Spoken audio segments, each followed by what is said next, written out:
Now question is, let PQ, where P is greater than Q, be roots of the quadratic equation x square plus bx plus c is equal to 0, where c is greater than 0. If P square plus Q square minus 11PQ is equal to 0, then what is P minus Q equal to? तो देखो इस answer में सबसे पहले हम इस relation को लिख लेते हैं. रिलेशन है P square plus Q square minus 11PQ is equal to 0. We have to find the value of P minus Q. देखो इसकी वैल्यू पता करनी होनी P minus Q.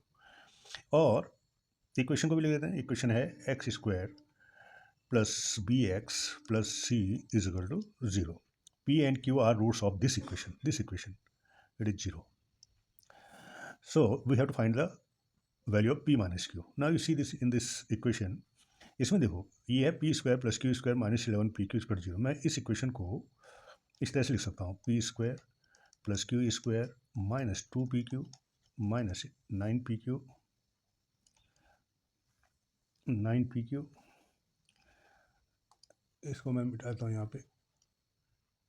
Yes, minus 9PQ is equal to 0. इस 11PQ हमने break कर दिया. Minus 2PQ क्यों किया? क्योंकि अब यहाँ से और यहाँ तक क्या चीज़ है? P minus Q whole square minus 9PQ is equal to 0. हमें P माइनस क्यू की वैल्यू निकालनी है. तो P minus Q whole square is equal to 9PQ. It does mean that P minus Q is equal to 3 root PQ.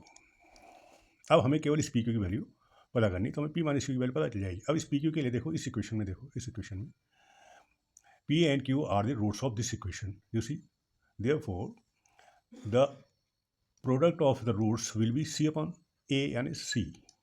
A की जगह क्या है यहाँ पे 1 है, तो C upon 1 does mean it is C. So P minus Q will be 3 और P की जगह C लिख दो, 3 रूट C. तो ये वैल्यू है 3. इसका मतलब ये वाला आंसर आपका सही है.